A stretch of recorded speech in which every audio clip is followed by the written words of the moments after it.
Okay, so friends, last time we understood why an IPv6 address is called a 128-bit address.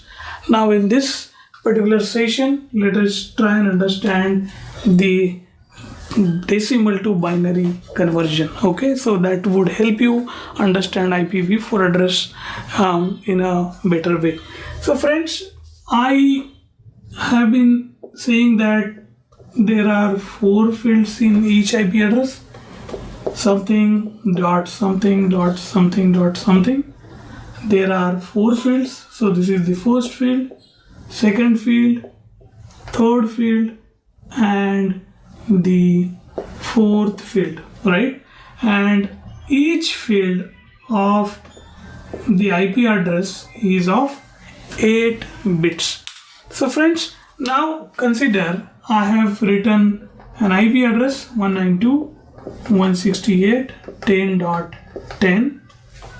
So this is a decimal number. Okay, this is used, reason for using decimal format while assigning an IP address is because it is known. Okay, so anybody can easily identify that it is 192, right? But in the back end, computer understands this in the binary format. So as we all know that computer uses binary language, okay, and that's where conversion of decimal to binary needs to be understood. So friends, as I said, each field of this IP address comprises of 8 bits. So let us try to create a picture out of it so that you understand that little better. It becomes easier for you.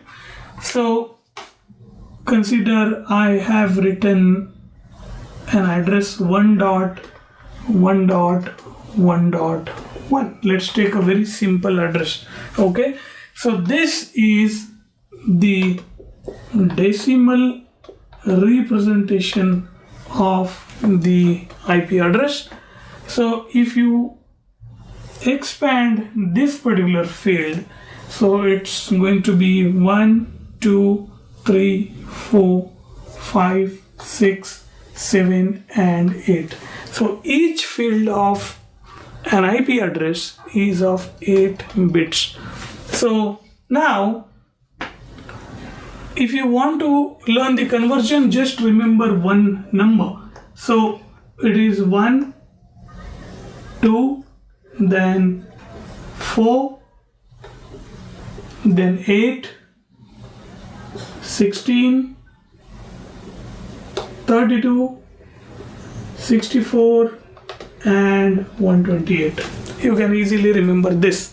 So 1, 2, 4, 8, you just need to keep doubling up the number, right? So how this value 1, so how many bits are there? 1, 2, 3, 4, 5, 6, 7, and 8.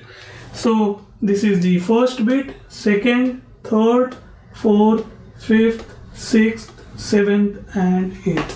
So that is why I have created these numbers here. So if you want to understand the analogy behind these numbers, so see, it is always 2 to the power the number. So consider 2 to the power 0. So anything raised to 0 comes out to be 1. So that is why 2 raised to 0 comes out to be 1. Now if I increase the exponent value, so it is 2 raised to 1, so it's coming out to be 2. Now 2 to the power, again if I say 2, so 2 to the 4. Now here it is coming out to be 2 to the power 3. So 2 into 2 into 2 comes out to be 8. So likewise, if you keep incrementing the power, finally you arrive to a value of 2 raised to 7, which represents 128. So friends, now consider, I want to, so why I have written this here is to help you understand, or convert a decimal number into binary.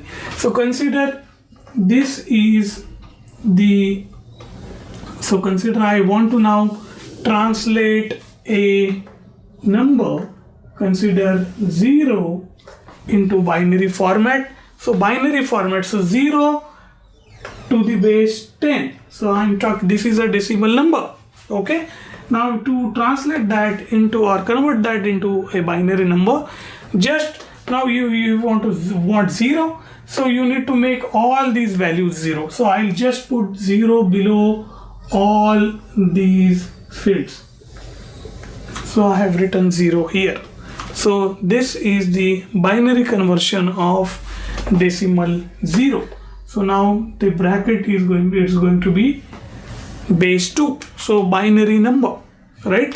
Now if you want to create a binary number of decimal 1, so now you want 1, so I'm just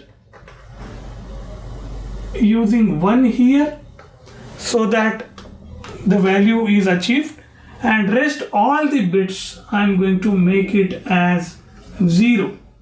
So now this has become the binary conversion of number 1. If you want to convert decimal 2 into binary, so you need to just on this particular field, so I'm going to put 1 in place of 2. I don't want 1, so I'll make this bit as 0 and again the other bits as 0. So this is the binary conversion of decimal 2. Let us say you want 3. So how can you achieve 3? By you need to add 2 and 1. So what you will do, you will mark 1 here, again for value of 1, again you will mark 1 here. So 1 means you are adding 2 plus 1, so you have achieved a decimal number of 3. So now all the other fields are going to be 0. If you want to achieve 4, then 4 is already there, so you just put on that particular bit and rest bits can be set to 0. So now this is the binary conversion of 4. So this is the binary number of 4, right? So likewise, if you make all the bits, all the 8 bits as 0, then it is going to be 0. If you now at the max, what you can do using binary conversion is that you can make all these values as 1. Nothing else you can do more than this, right? So at the max, you can mark all bits as 1. So 1, 2, 3, 4, 5, 6, 7, 8. So if you mark all of them as 1, then you need to add all these numbers, right? So if I add all these numbers, 128, 64, 32, 16, 8, 4, 2, 1. So 8 plus 4 is 12, 14, then 14 plus 6, 20, 28, 32, 34 and 35. Carry 3, 3 plus 2, 5, plus 6, 11, 12, 13, 14 and 15. Carry 1. And now if you make all these bits as 1 bit to the base 2, will give you a decimal number of 255 to the base 10. It means if you convert all these bits into ones, it is going to give you a number of 255. So friends, this value is going to be 255. So I hope you understood why there is the range for every field of an IP address ranges between 0 and 255. So friends, now I hope you understood this particular concept. So let's move on to the IP address fields again. So if you look at now this particular address, either all fields can be 0 or you can make, so now if you want to achieve 1, what you will do, you will just enable the last bit that will give you the value of decimal 1. So this is how computer is going to consider decimal 1 as binary 1 in its own binary language format. So now what max we can achieve here is to convert all these zeros into ones, right? So if I convert all these into zeros, it's going to give me a decimal value of 0, and if I make all these binary bits as 1, it is going to give me a number of 255. So friends, I hope you understood that an IP address is of 4 fields, and the lowest value in the IP address can be 0.0.0.0, and the maximum value that we can achieve is 255.255.255.255. So IP address. So this is the first address in the range of IPv4, and this is the last address. Okay, so if you give a netstat command, you will see the first entry as this and the last entry as this. So this is also known as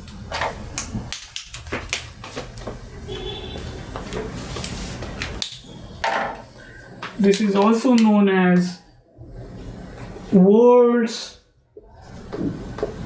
NID, world's network ID.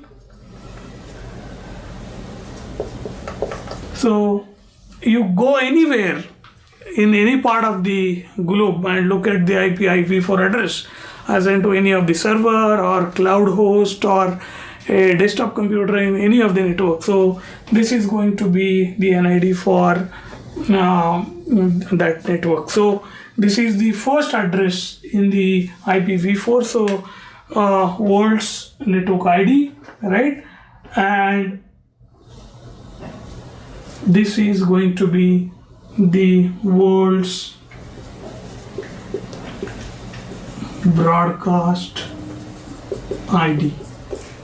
Okay, so every network configured today is a part of this main network.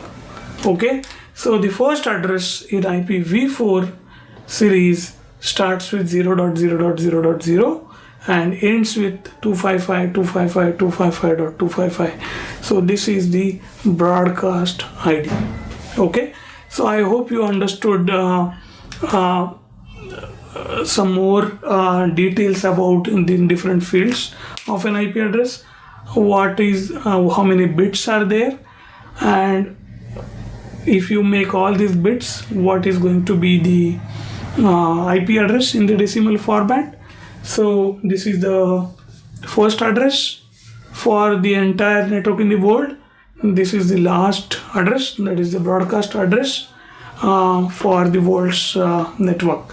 So that was all about the start and end IP of an IPv4 address. So let's try to understand how different classes are created from this IP address. Okay, so I hope you understood the concept of IP address. Okay, let us try to now see how different classes of IP address and their ranges are defined. So thank you for watching. See you in the next session.